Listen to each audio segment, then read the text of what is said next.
Hola, ¿qué tal alumnos? Esta es la última clase teórica correspondiente al semestre, en la cual vamos a hablar del diagnóstico diferencial del dolor de tobillo y de pie, pero focalizados principalmente en el dolor de tipo plantar, en consideración que ya en intervención kinésica musculoesquelética 2 vimos parte del diagnóstico diferencial de tobillo bajo el concepto del esguince de tobillo. Así es que iniciamos esta clase eh, pensando en que es interesante entender que el dolor plantar es una de las condiciones más frecuentes que nos va a tocar ver eh, y en las que vamos a tener que hacer diferenciación muy precisa respecto del origen del mismo, ya que si bien hay unas patologías que son más frecuentes, generalmente son aquellas menos frecuentes las que a veces nos van a motivar a tener una mayor precisión en el proceso de diagnóstico para la elaboración posterior del proceso terapéutico. En primer lugar, debemos considerar que el dolor en el tobillo y en el pie, eh, a diferencia de lo que podemos encontrar en regiones más proximales y sobre todo en dolores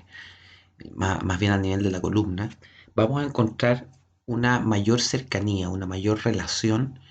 entre la región que duele, la región o la zona topográfica donde está centrado el dolor, y la estructura que eventualmente puede estar siendo fuente de esa sensibilización o de esa nocicepción. Es decir, nos podemos orientar de una forma más cercana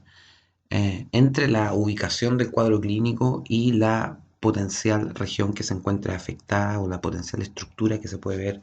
comprometida. En ese contexto, hay algunas preguntas con las que debemos iniciar el proceso valorativo para orientarnos hacia la naturaleza de los síntomas que van a estar determinando el cuadro clínico. Algunas de estas nos van a orientar a unas potenciales banderas rojas que siempre deben estar presentes en el proceso de valoración inicial y las que sabemos deben ser descartadas. En primer lugar, si existe bilateralidad de los síntomas, lo que nos podría estar orientando hacia una condición quizás de origen más proximal e incluso a nivel de la columna misma. Si este dolor que caracteriza a la región del tobillo del pie se encuentra exclusivamente en esta zona o si es una zona más amplia que puede abarcar la pantorrilla o regiones bajo la rodilla, lo que también nos puede orientar a patologías más proximales, eventualmente de origen neural, como por ejemplo una hernia no pulposo o un compromiso de una raíz nerviosa en su trayecto. De alguna manera, identificar este tipo de dolor nos va a poder orientar a el diagnóstico diferencial. Por ejemplo, las lesiones más localizadas a nivel de la región articular del tobillo va a presentar dolores intermitentes, generalmente relativos a la carga y con potencial aparición de bloqueos articulares, lo que puede ser indicador, insisto, por ejemplo, una lesión de tipo osteocondral en el domo del talo que a veces puede pasar desapercibida ante un evidente esguince de tobillo, por ejemplo. Y el dolor en el dorso del pie, en la unión con la pierna, eh, una condición que puede volverse frecuente tras la aparición de algunos esguinces de tobillo y que por fenómenos repetitivos pueden orientarnos al proceso de pinzamiento del tejido blando, articular y periarticular en la región anterior o anterolateral del tobillo, lo que conocemos como pinzamiento anterior. Este se va a ver recrudecido cuando se lleve la articulación tibiotalar en la dirección de la dorsiflexión. También es importante reconocer si es que los síntomas presentan algún patrón de modificación que nos pudiera dar algunas luces respecto de si es que existe alguna afectación estructural directamente. ¿Ya? Y en ese sentido es muy útil buscar siempre aquellos factores agravantes y atenuantes de la condición patológica. Para eso es importante saber qué tipo de actividades y en particular movimientos empeoran los síntomas, lo que nos puede estar llevando a orientarnos a algún tipo de estructura en particular que pueda estar siendo comprometida. También el nivel de dolor durante estas actividades y la forma en que éste se comporta eh, durante dichas actividades, ya sea que aparece de inmediato, aparece en el transcurso de la actividad, se instala inmediatamente después de la actividad o se instala tardíamente. Y a veces también si es que este dolor, eh, una vez aparecido, cesa, digamos, de manera paulatina, progresiva, pero en un tiempo relativamente acotado, o en algunos casos este dolor puede ser persistente en un tiempo más prolongado. Así, por ejemplo, actividades como caminar, ¿cierto? Quizás los primeros pasos pueden ser los dificultosos y eso nos puede orientar a patologías como la fascitis plantar o una tendinopatía aquiliana más bien irritable, ¿ya? O de tipo reactiva. En otros casos el dolor puede aparecer inmediatamente después de la actividad y eso se observa en algunas tendinopatías aquilianas, por ejemplo, también de menor intensidad. O el dolor puede ser muy intensamente recrudecido con el movimiento y con algunos movimientos en particulares, pero si esos movimientos no se ejecutan, eventualmente estos dolores pueden simplemente no percibirse, como ocurre, por ejemplo, con algunos pinzamientos o alguna estenosis, por ejemplo, en los fibulares o el tibial posterior cuando son forzados o son comprimidos respecto de los malleolos. Y también es importante para el proceso analítico del cuadro clínico reconocer cuáles son aquellos movimientos, posturas o acciones que tienden a atenuar el dolor, ya que también se pueden correlacionar con el cuadro clínico en particular.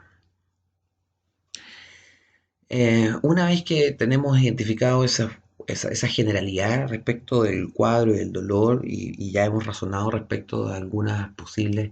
banderas rojas que nos orientaran a cuadros más proximales, sobre todo de tipo neural, identificar las características del cuadro actual propiamente tal, ¿ya? La anamnesis respecto de cuándo comenzó, en qué circunstancia o contexto se produce la aparición del cuadro clínico, si existe o no algún mecanismo en particular de producción del dolor o de instalación del cuadro. Y por ejemplo, dentro del caso del dolor plantar, por ejemplo, en algunos cuadros como la fascitis, la instalación es en los primeros eventos de carga o se pueden asociar a cargas prolongadas en el tiempo. Mientras que en otros cuadros, como por ejemplo eh, el síndrome del túnel tarsiano, por ejemplo, el dolor puede producirse de manera acumulativa en la medida en que se va ejecutando la actividad, pero su irritabilidad puede ser variable. También es importante conocer la historia previa, ya sea si que existen cuadros equivalentes previos o si existen otros cuadros que pudiéramos relacionarlo con la situación actual. Un ejemplo muy bueno de esto es que los esguinces de tobillo a repetición se pueden terminar traduciendo o en una inestabilidad o en un fenómeno de pinzamiento.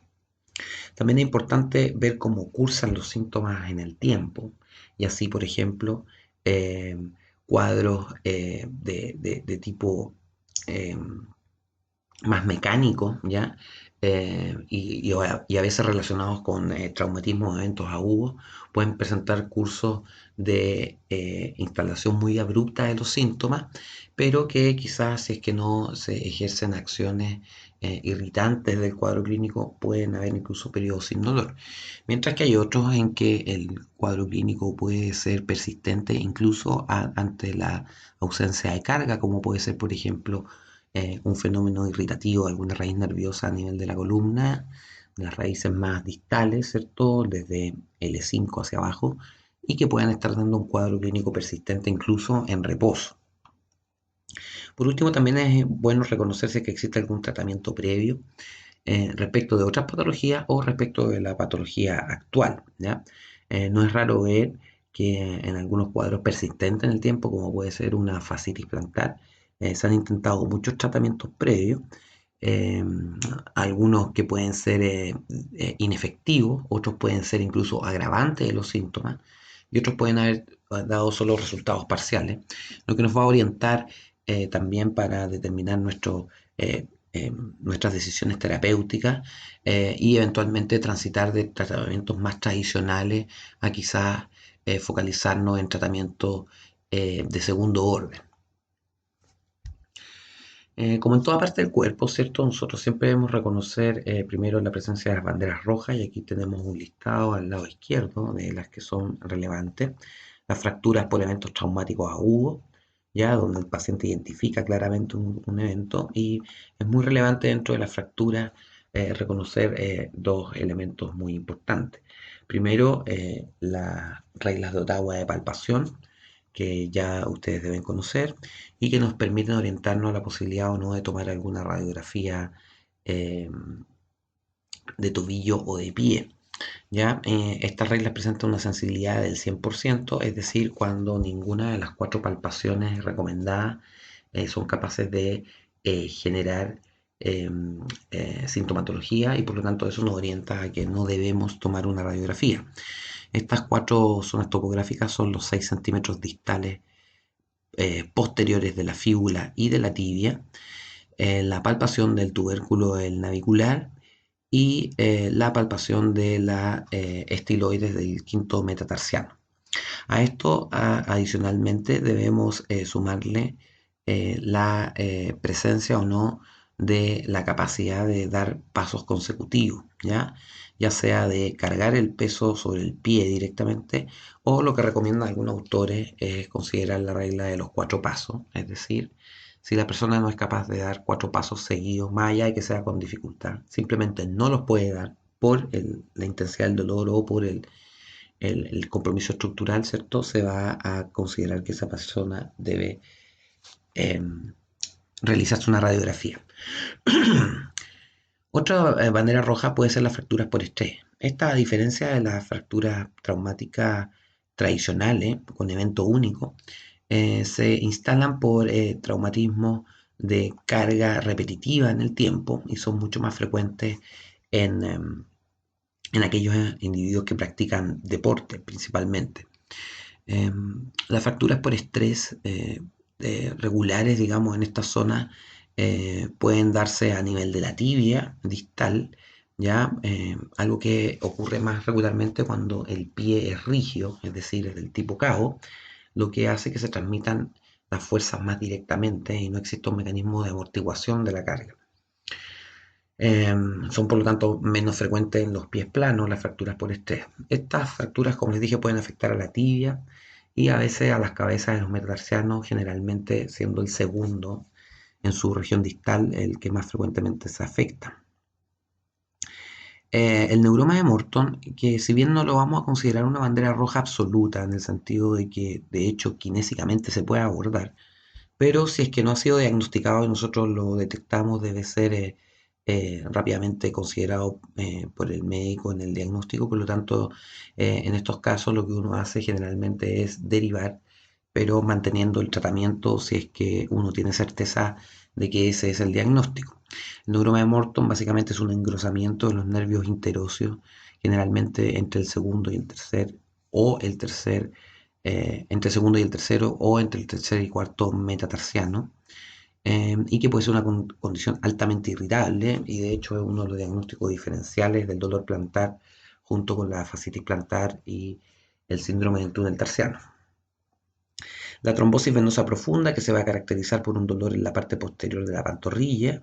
ya que generalmente se reproduce de una manera muy intensa con la dorsiflexión. eh, Se debe descartar, para tener cierta certeza de que hay trombosis venosa profunda, algún evento de instalación aguda que nos pudiera orientar, por ejemplo, hacia a un desgarro. Y también suele acompañarse esta trombosis venosa profunda con algún antecedente de patología vascular previamente conocida, y eventualmente un edema de la extremidad inferior, específicamente de la pierna y del pie, sin que exista una causa traumática que lo pudiera explicar. También el pie suele ser una zona de instalación de neuropatía periférica, principalmente del tipo diabética, donde el individuo progresivamente pierde la sensibilidad, y esto pone en riesgo de lesiones e infecciones recurrentes de la piel, y que pueden traducirse luego junto con la falla en el proceso de irrigación propia de la diabetes, ahí está, produciendo fallas, digamos, en los tejidos que pueden orientar incluso en los trastornos más severos hasta amputaciones. Si existe una condición de pérdida de la sensibilidad que no puede ser explicable desde el punto de vista de una radiculopatía o una patología del nervio ciático y se acompaña en la condición diabética y el paciente no ha tenido un diagnóstico certero al respecto, también es relevante hacer una derivación. Lo otro que puede ocurrir es una radiculopatía de tipo lumbar que se exprese con dolor en la pierna o el pie. Esta afecta a las raíces más bajas, desde L4 hacia abajo. Recuerden que estas raíces, las hernias que las afectan, eh, lo hacen, digamos, a niveles incluso superiores de la emergencia de la raíz. Ya una raíz S1 afectada puede estar asociada a una hernia a nivel L4, L5 o L5, C1. Esto tiene que ver con que el hecho de que después de la cola de caballo o cabo de quina, ¿cierto? Las raíces siguen un curso vertical, eh, angulado levemente hacia lateral y progresivamente se van acercando a su agujero de conjunción y por lo tanto no siempre va a haber una relación entre la región de la hernia y la raíz nerviosa afectada. O sea, dicho de otra forma, no podemos tener certeza directa de que existe una relación precisa entre el nivel en que está ocurriendo la hernia y qué raíz está afectada. Algo que es más fácil, por ejemplo, hacer a nivel cervical. Entonces ahí va a ser la clínica la que va a mandar más que el lugar de la hernia. O sea, para uno es importante ver si es que la radiculopatía se está presentando con características propias desde el punto de vista clínico de alguna raíz en particular y eso se va a explorar a través del examen de la metámera que implica la valoración de los reflejos, en la valoración del territorio sensible, ¿cierto? Y la valoración motora del miotoma respectivo. Si detectamos o tenemos sospecha fundada de que hay una radiculopatía lumbar, entonces la derivación deberá hacerse al traumatólogo de columna o al neurocirujano para que confirme el diagnóstico y eventualmente autorice o dé el visto bueno para ejecutar el tratamiento kinesiológico. Por último, las mielopatías lumbares son otras banderas rojas importantes. Estos son compromisos de la médula, eh, a nivel de hasta L2 y bajo L2 hablamos del síndrome de Caudequina, donde el compromiso ya no es estrictamente medular y por lo tanto no es una mielopatía, sino que es un compromiso del paquete de raíces nerviosas. Estas mielopatías se expresan en el caso de los ancianos o de los adultos mayores y sobre todo en las caudequinas por un estrechamiento progresivo producto del crecimiento osteofítico eh, las neoformaciones óseas producto de la edad que van cerrando el canal raquídeo o se pueden deber también a hernias masivas posterocentrales generalmente o también en algunos casos los menos por suerte tumores alojados a nivel medular.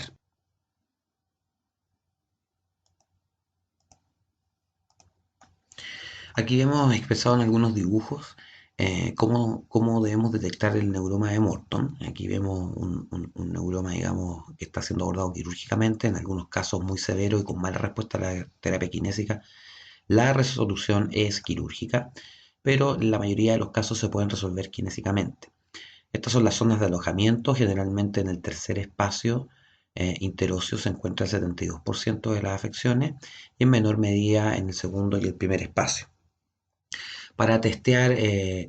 la presencia del neuroma de Morton se hace un test que se conoce como test de Mulder, en que se hace una compresión transversal del arco distal plantar, ¿cierto? O el arco distal del pie y esta compresión transversal se puede acompañar aparte de una compresión por plantar de la región que uno sospecha que está afectada.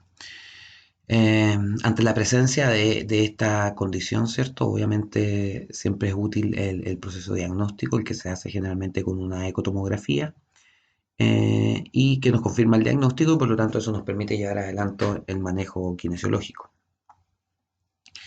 Otra causa de dolor plantar que siempre deben ser asumidas en un proceso de valoración clínica es el descarte de las radiculopatías, siendo principalmente las más distales, como yo les decía, que nos van a dar afectación desde L4 hasta S2. Las tendinopatías de los músculos intrínsecos, generalmente pequeños músculos interóseos, lumbricales, y a veces también en las tendinopatías de los músculos propios del hallux, pero también algunos extrínsecos pueden dar dolor a nivel plantar, principalmente el tibial posterior,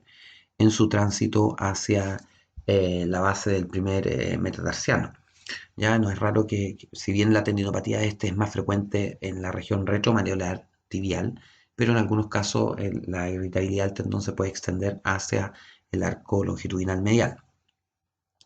Otra condición de diagnóstico diferencial muy importante en el dolor plantar es el síndrome del túnel tarsiano, afectación del nervio tibial en su tránsito por el retináculo de los flexores o el retináculo medial detrás del malleolo medial, y que va a reflejar un dolor plantar característico que puede acompañarse de otros síntomas neurológicos, como por ejemplo las parestesias. La clave del síndrome del túnel tarsiano es que no da dolor en el talón en general, sino que su dolor se expresa delante del talón, ya que en la región del talón es inervada por el nervio calcáneo plantar, eh, cuya emergencia ocurre antes del ingreso del nervio tibial al túnel tarsiano, y por lo tanto nos permite hacer la diferenciación, ¿ya? Y esto, a diferencia de una fascitis plantar, donde sí vamos a encontrar dolor focalizado en la región del talón. Entonces, si bien una fascitis plantar, lo vamos a ver después, puede afectar al origen de la fascia, que es lo más frecuente y da dolor en el talón, pero otras pueden dar dolor en el cuerpo y extenderse hacia el resto de la planta del pie, y ahí es muy importante hacer el diagnóstico diferencial. La fractura por estrés del calcáneo, que no es la más frecuente, las fracturas por estrés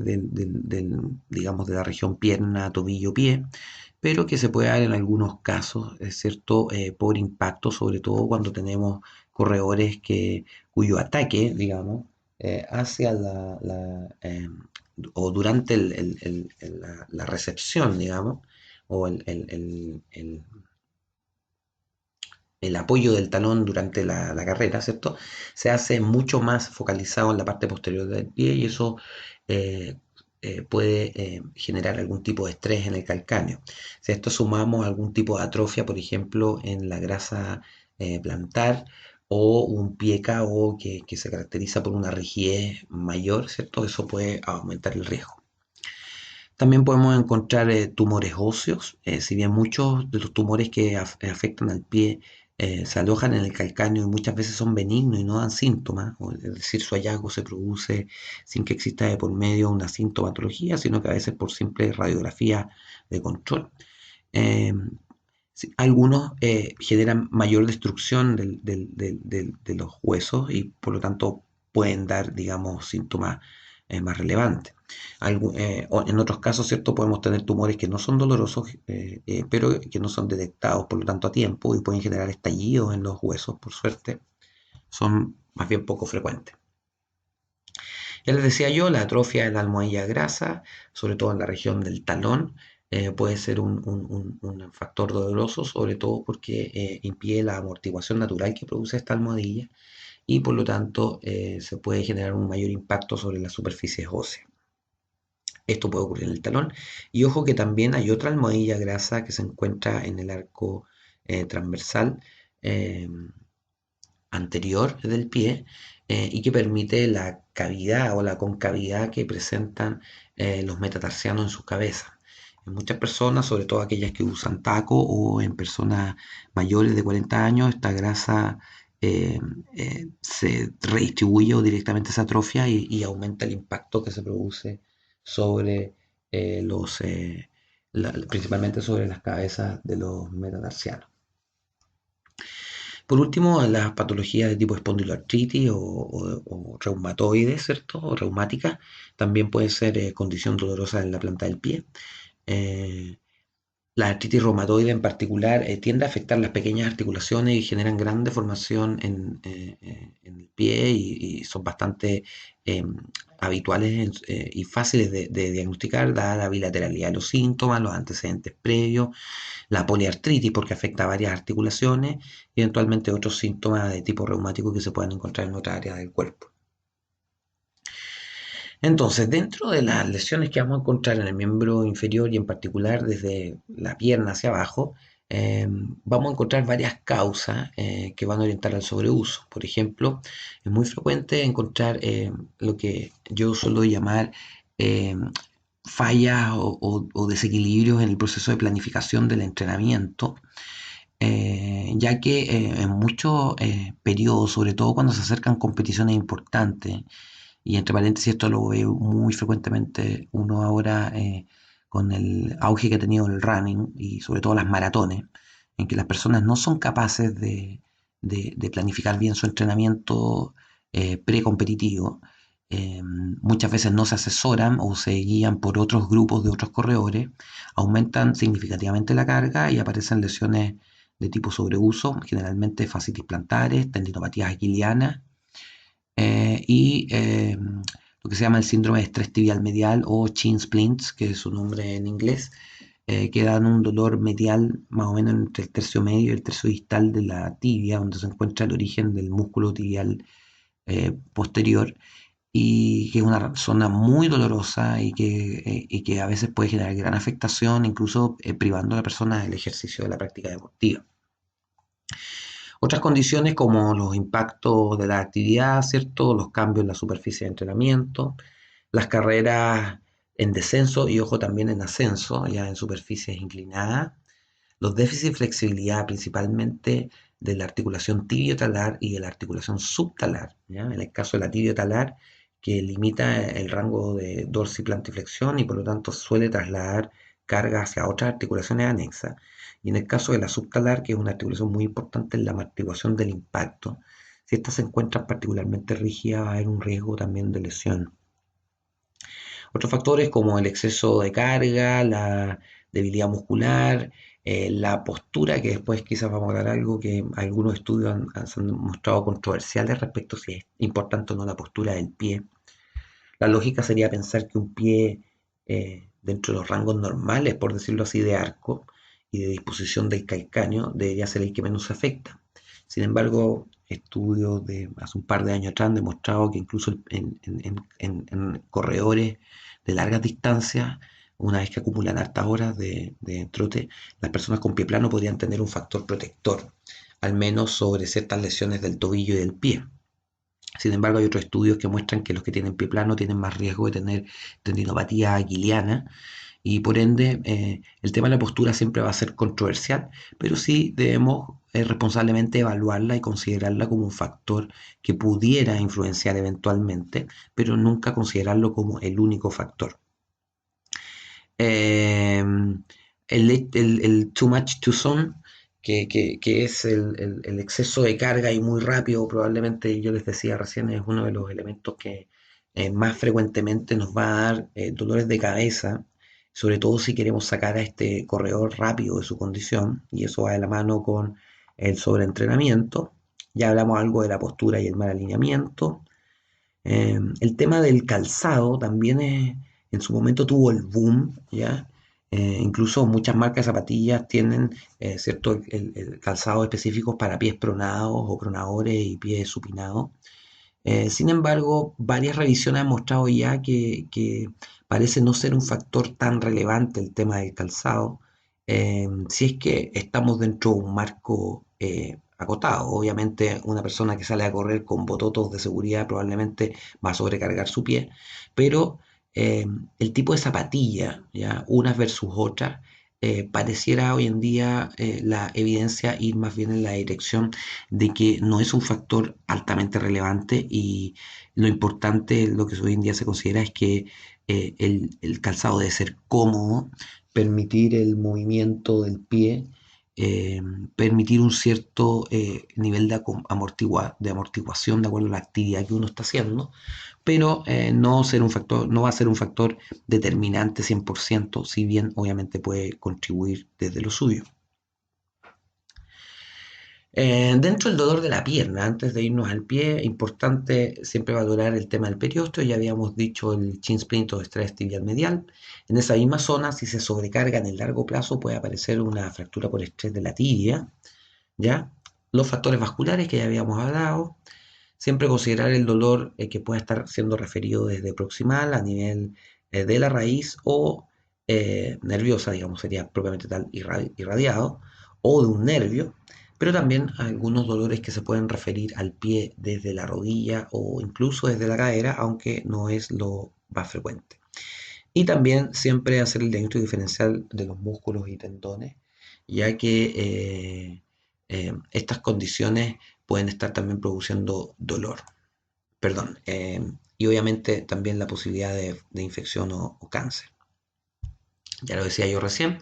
cerca del 6% de los dolores de cadera pueden dar algún tipo de dolor hacia el pie, y si consideramos la pierna, esta referencia puede ser un poquito mayor, siendo generalmente más por lateral o por la zona lateral y también a nivel del talón. ¿Qué implica esto en la práctica? Que cuando nos enfrentamos ante un dolor de pie, no olvidemos dentro de nuestro proceso valorativo de descarte echarle una mirada a la cadera, sobre todo si es que estamos ante un paciente que tenga sobre 50 años, ya, y que pudiera tener antecedentes de artrosis de cadera, o en el caso de los deportistas, sobre todo aquellos deportistas o aquellos deportes que implican hiperflexión de la cadera, como la gimnasia, o aquellos deportes de sobrecarga de la cadera, como es el fútbol, ya también pueden generar algún tipo de dolor en la cadera de tipo articular o incluso de tipo pinzamiento, y que pudiera dentro de sus síntomas estar dando manifestaciones hacia el pie. Ya hablamos de la cauda-equina y la compresión medular o mielopatía, ¿cierto? Aquí vamos a tener siempre algunas preguntas que hacer. En el caso de que el compromiso sea de una raíz nerviosa, aquí vemos, por ejemplo, una tremenda hernia en el núcleo pulposo posterior y vemos cómo se está deformando la raíz nerviosa producto de esta herniación. Bueno, en ese caso vamos a presentar o pueden haber síntomas de tipo radicular, caracterizándose por el dolor o hormigueo, ya a ambos brazos ocurre esto cuando la mielopatía es en la columna cervical, pero en este caso a ambas piernas cuando es en el miembro inferior, y se puede estar acompañando también de otros elementos como por ejemplo pérdida de la estabilidad, producto de fallas propioceptivas, ya principalmente cuando está afectada la médula, y en el caso de la caudequina, o sea, cuando ya no hay médula, van a presentarse adicionalmente los síntomas de tipo nervioso bilaterales. Vamos a encontrar generalmente algún tipo de trastorno vesical o intestinal y algún tipo de cuadro clínico doloroso o algún tipo de cuadro clínico parestésico en la región del periné. Bueno, ya lo que hemos visto hasta ahora es que las condiciones más críticas, ¿cierto?, han sido valoradas, pesquisadas y aquellas preguntas clave han sido hechas. Y ahora vamos a entrar directamente al análisis respecto de la condición clínica del tobillo.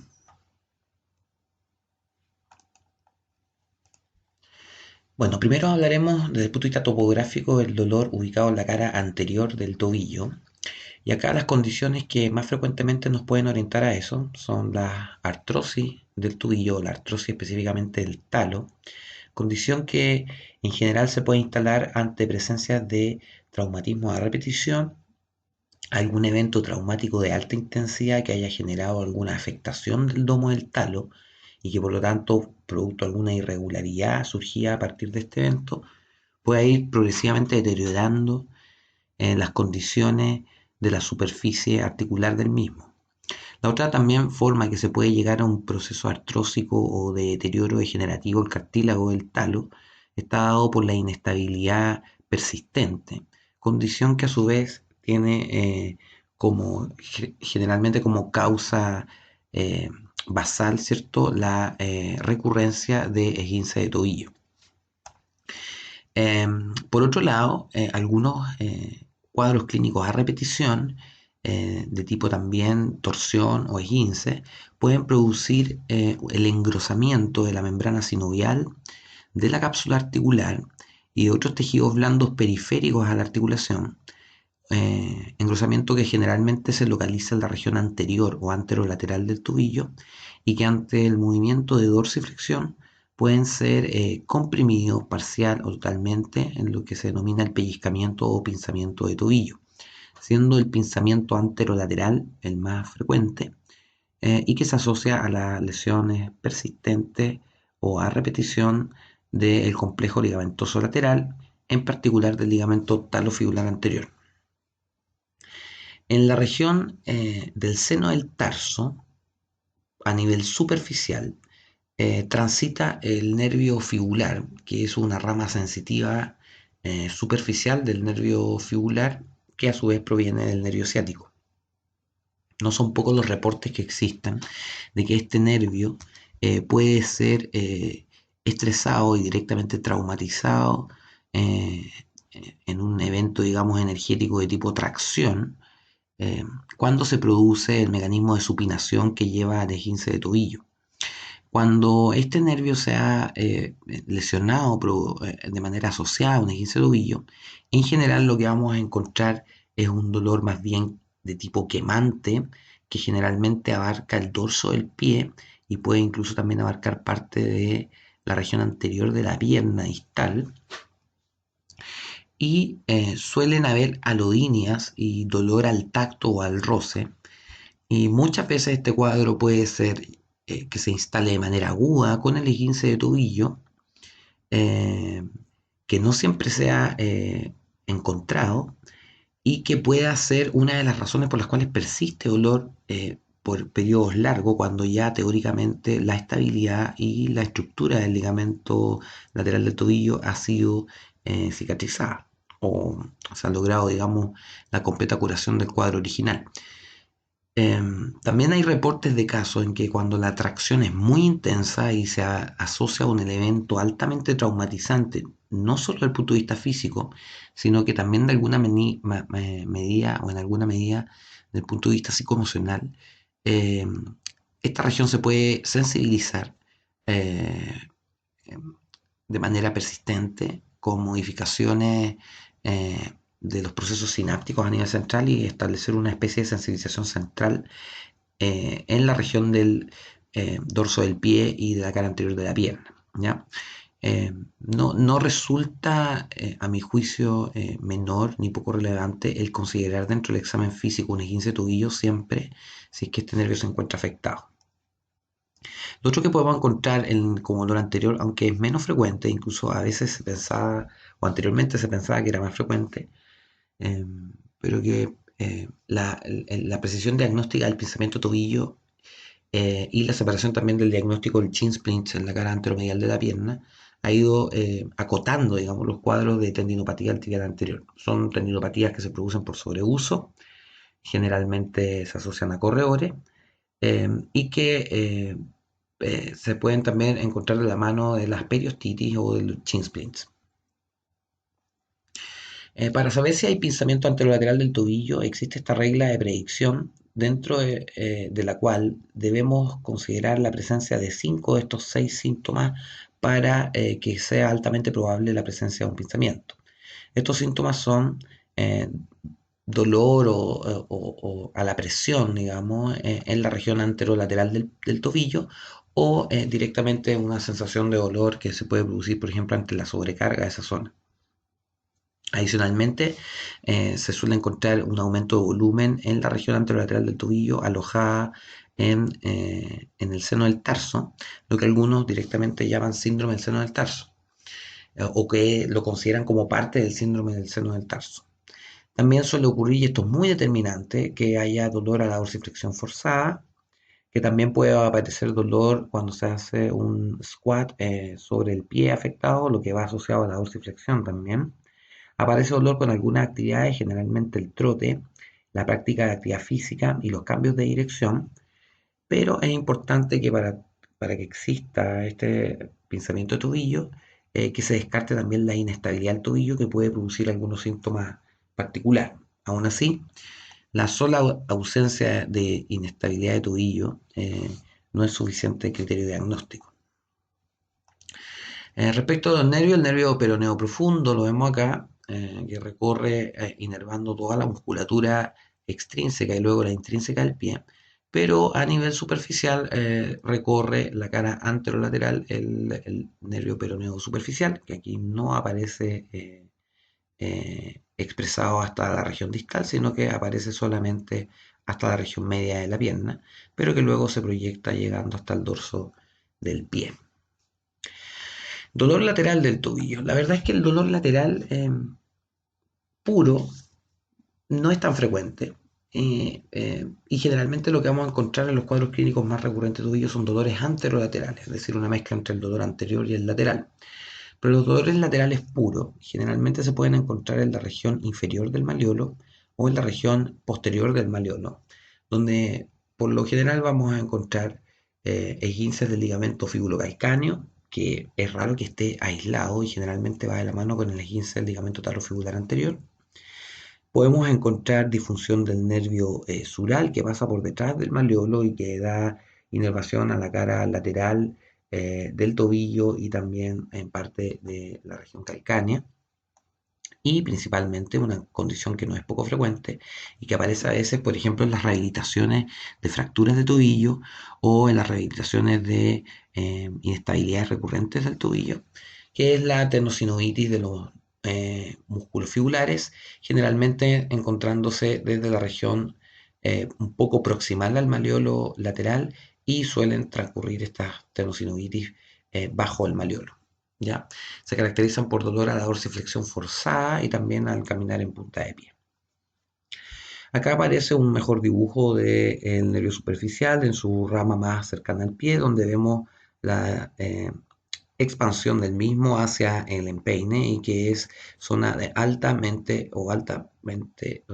frecuentemente dolorosa y sensibilizada ante esguince de tobillo, sobre todo aquellos que son bruscos y como yo les dije, que se instalan en condiciones altamente estresantes para el paciente.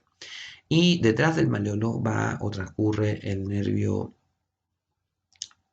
sural, que va a inervar la cara lateral del tobillo y dijimos de la región calcánea. Por medial, en general, lo que vamos a encontrar como dolor pueden ser los pinzamientos posteriores o posteromediales, generalmente asociados a esguinces del ligamento deltoideo. También podemos encontrar un fenómeno de cronificación de un cuadro de esguince del deltoideo, dado que a veces este ligamento puede cicatrizar engrosándose mucho. Y por lo general, los dolores en la cara medial del pie, vamos a tener que hacer el diagnóstico diferencial entre disfunciones del nervio tibial, lo que se asocia al síndrome del túnel tarsiano, y el tendón del tibial posterior, que suele hacer tenosinovitis en esta región, y que es una condición también frecuente en los fenómenos de rehabilitación o en los procesos de rehabilitación de lesiones del tobillo y del pie, y que en algunos casos incluso puede estar asociado a lo que se denomina una insuficiencia del tibial posterior, en que junto con el cuadro doloroso del tendón, incluso del vientre muscular a veces, vamos a encontrar un pie plano con un valgo del calcáneo y que cuando es muy intenso incluso puede coexistir con un síndrome del túnel tarsiano. Acá vemos el nervio tibial en su transcurso por el retináculo y la región donde se suele comprimir para el síndrome del túnel tarsiano. Antes de entrar en esta región, decíamos delante, sale la rama del nervio calcáneo medial, que es el que va a inervar el talón, y eso es muy importante para hacer el diagnóstico diferencial entre el síndrome del túnel tarsiano, que generalmente va a dar dolor en los 2/3 distales de la planta del pie, versus la fascitis plantar, que aparte de poder abarcar esa zona, generalmente y mayoritariamente abarca la zona del talón. Y luego tenemos el dolor posterior y plantar, la tendinopatía aquiliana, que ya se tocó en intervención 1, neuroma de Morton, en que ya hablamos, en la disfunción del nervio tibial o sural, que también hablamos recién, y la tendinopatía del tibial posterior, el cual a veces se puede proyectar hacia el arco medial, ya lo habíamos dicho. Y las condiciones, digamos, distintas o novedosas que encontramos acá en la fascitis plantar, sobre todo, en la que vamos a hablar, y las metatarsalgias, que son dolores por sobrecarga de las cabezas de los metatarsianos, generalmente el segundo, el tercero, en la región distal de la planta, y que muchas veces se encuentra, ya habíamos dicho, en concomitancia con una atrofia del paquete graso o directamente una disposición anatómica distinta, con o acompañado de un pie plano anterior. En general, lo que se suele digamos, considerar es que ante una fascitis plantar, que es la principal causa del dolor plantar, siempre debemos tener en consideración el descartar un neuroma de Morton, descartar una metatarsalgia, descartar alguna lesión neural y adicionalmente como diagnóstico diferencial más proximal, descartar alguna lesión radicular a nivel de la columna lumbar. La fascitis plantar afecta a 10% de la población, es el 15% de todas las quejas de dolor de pie y sin duda es la principal causa de dolor de la planta del pie y es un motivo muy frecuente de consulta en los corredores. Su presentación habitual es un dolor localizado,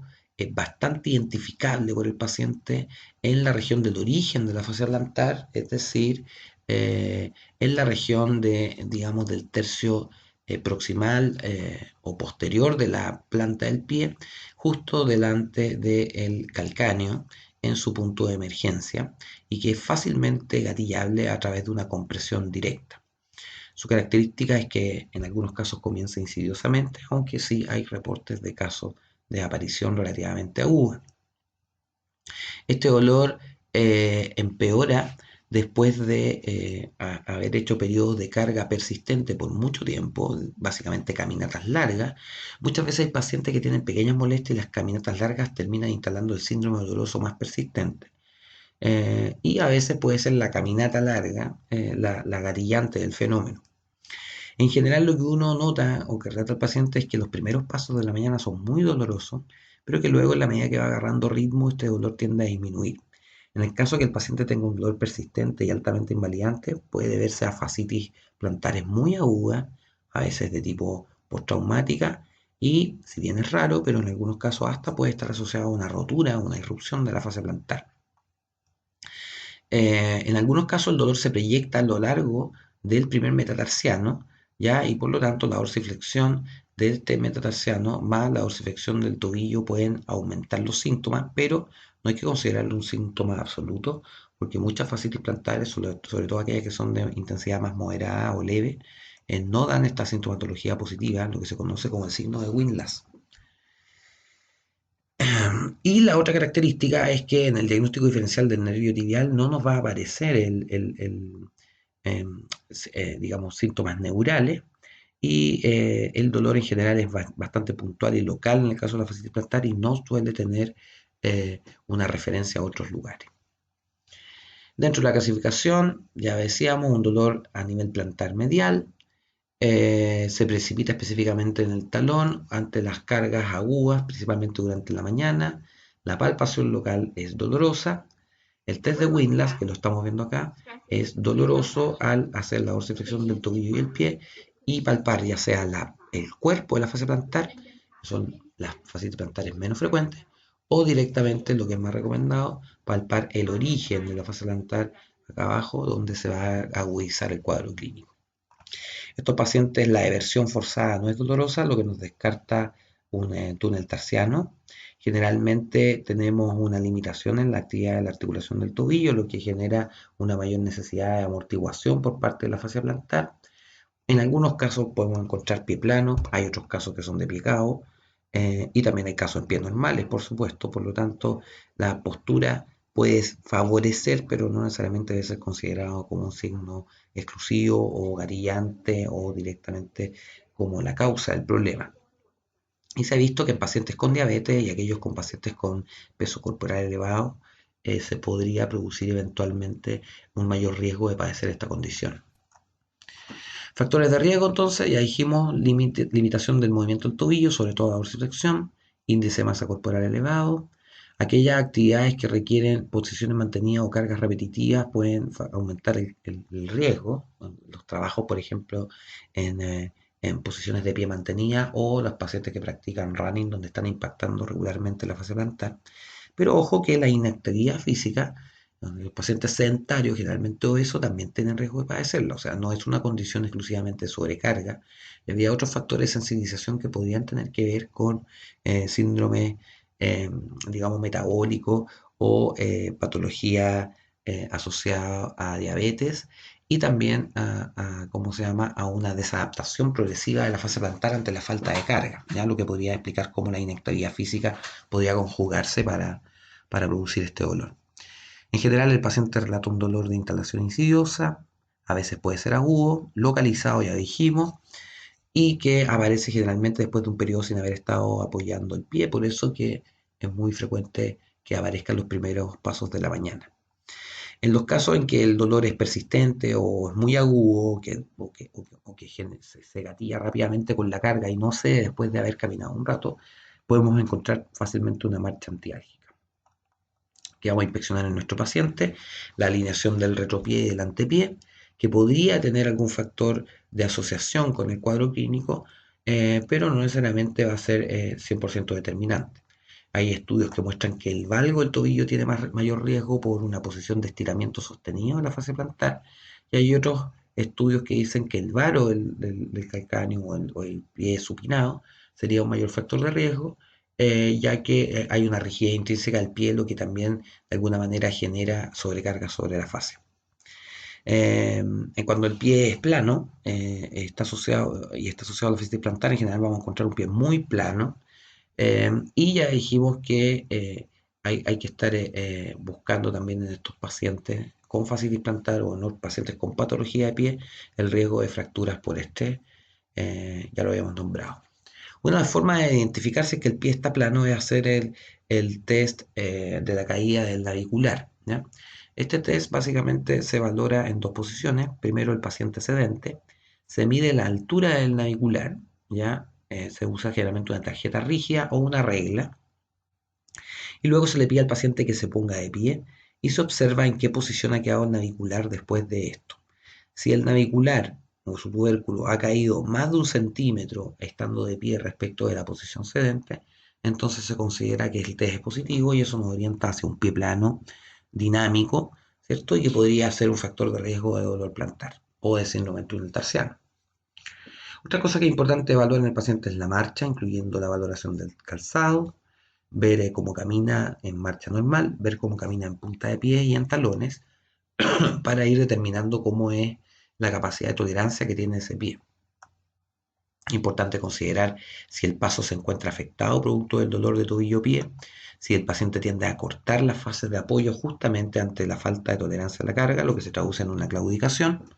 y eventualmente disposiciones del pie en rotación o con exceso de arranque respecto de la línea media.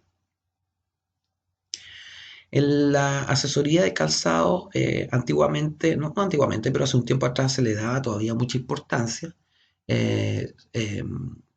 principalmente considerando que el uso del calzado por mucho tiempo va a ir generando un tipo de desgaste que nos orienta a razonar cómo el paciente, por ejemplo, en este caso, corre.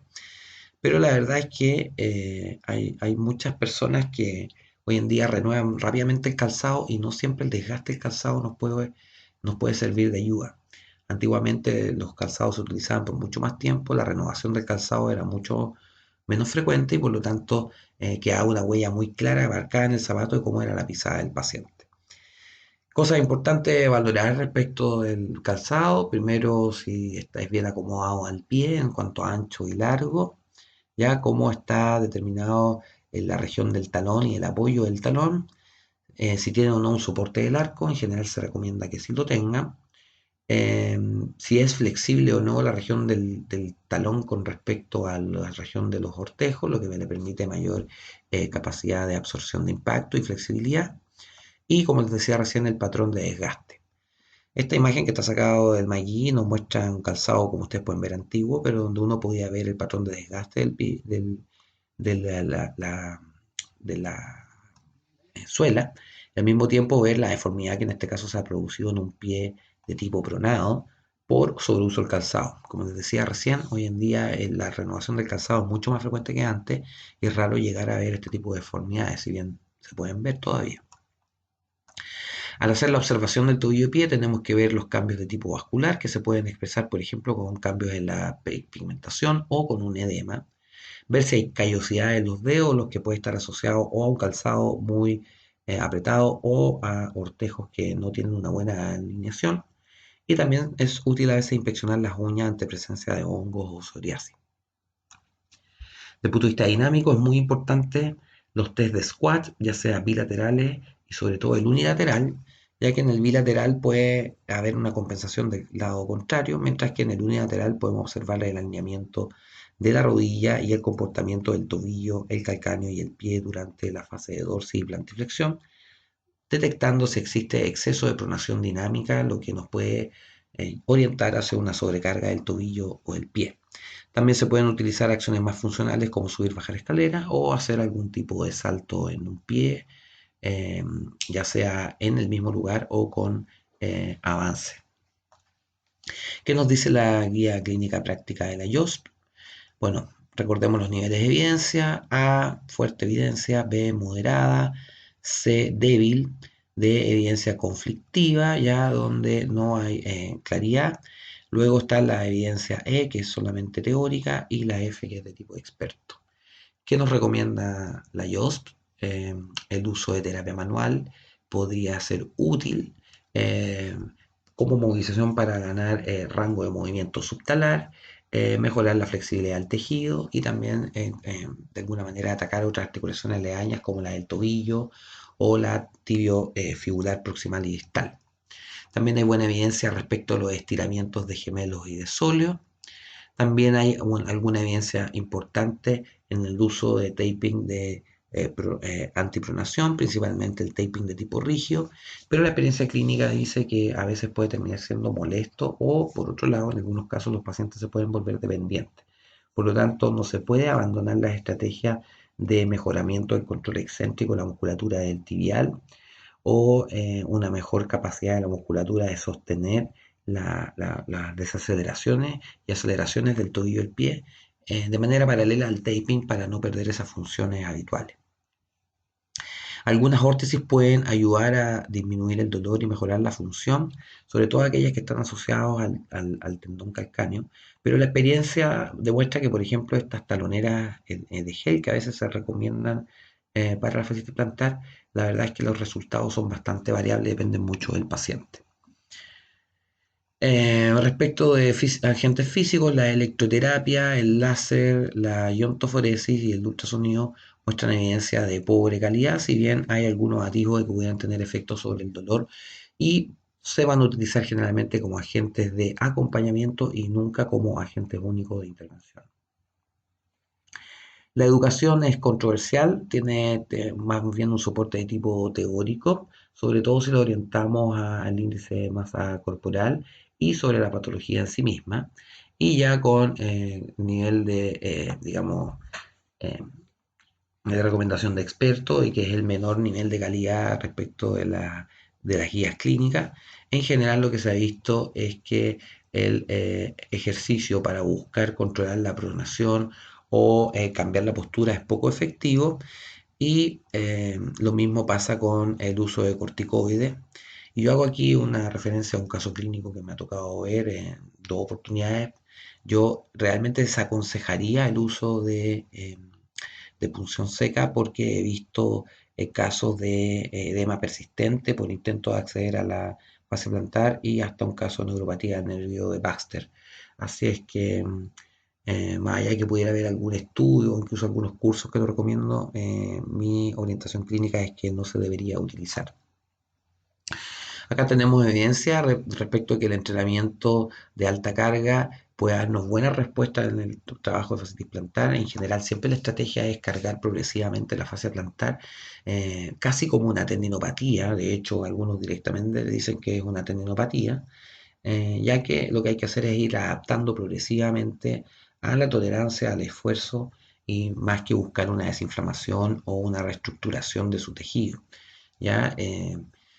En general, estos espacios que se ven con hipoecogenicidad cuando se hacen ecografías en el origen de la fase plantar son bastante recreadores de la realidad, por ejemplo, una tendinopatía rotuliana o una aquiliana. Aquí vemos ejercicios de estiramiento, en general se repiten en series de 6 o de 10, ejercicios excéntricos, ya de la tendinopatía aquiliana también se pueden focalizar en la fase plantar haciendo o instalando algún aparato que me provoque una dorsiflexión y me genere el mecanismo de Windlass, pero estos se deben utilizar sí o sí en etapas más avanzadas. En general, el estiramiento y el abordaje de fuerza o entrenamiento de la fuerza muestran resultados bastante compatibles y de hecho la recomendación en general es hacerlos ambos. Y respecto aquí al video, en general lo que se puede utilizar, lo vemos acá, son movimientos concéntricos excéntricos o directamente excéntricos con un mecanismo de Windlass para generar una transferencia de carga desde el gemelo y el tendón aquiliano progresiva modulada. Es importante considerar que este tipo de estiramiento, vuelvo a insistir, se manejan en etapas de moderada protección o de mínima protección y no debe ser la primera estrategia a abordar. Las primeras estrategias en general son de abordaje con terapia manual, eventualmente algún tipo de órtesis o de vendaje de soporte. La carga progresiva de la fase plantar de acuerdo a la tolerancia y eventualmente se puede acompañar de fuerza, o sea, de ejercicio de bicicleta y de fortalecimiento y movilización de articulaciones anexas para progresivamente ir introduciendo ejercicios de estiramiento y luego de progresión en carga desde lo concéntrico hacia lo excéntrico. Por último, recalcar que es, como hemos visto en otras condiciones patológicas, siempre es importante abordar estas condiciones de dolor de pie y en particular de la fascitis plantar con estrategias movilizadoras, principalmente de la articulación subtalar, de las articulaciones de Lis-Frank-Chopard y de la articulación tibiotalar. Respecto al fortalecimiento, el trabajo de la musculatura intrínseca del pie y también la musculatura de la pantorrilla. Desde el punto de vista postural, si bien no lo podemos modificar, dijimos que podría en algunos casos ser alguno de los factores condicionantes. Es importante ahí, más que corregir la postura, intentar hacer compensaciones tanto desde el punto de vista de la flexibilidad como de la fuerza muscular. Y dado que es una condición dolorosa, la fascitis plantar debe tener siempre como objetivo primario o dentro de los objetivos más relevantes el manejo del dolor. En general estos pacientes no consultan el día 1, sino que consultan después de semanas o meses con dolor, incluso años, y por lo tanto el retorno a una condición normalizante puede a veces ser bastante dificultoso. En general, la experiencia dice que una fascitis plantar debería recuperarse en no menos de 3 a 4 semanas y en un promedio de 1 a 3 meses, pudiendo constatarse casos de duración de hasta 6 e incluso 9 meses, ¿ya? Por lo tanto, uno debe saber que el cuadro clínico puede tener un pronóstico bastante variable respecto al tiempo y por lo tanto el concepto de manejo de dolor más allá de la fase plantar en sí misma, sino que de la tolerancia al dolor, la tolerancia a la carga, la exposición gradual a los movimientos, la educación en dolor al paciente pueden ser estrategias que van a sumar en pos de la rehabilitación de este cuadro clínico.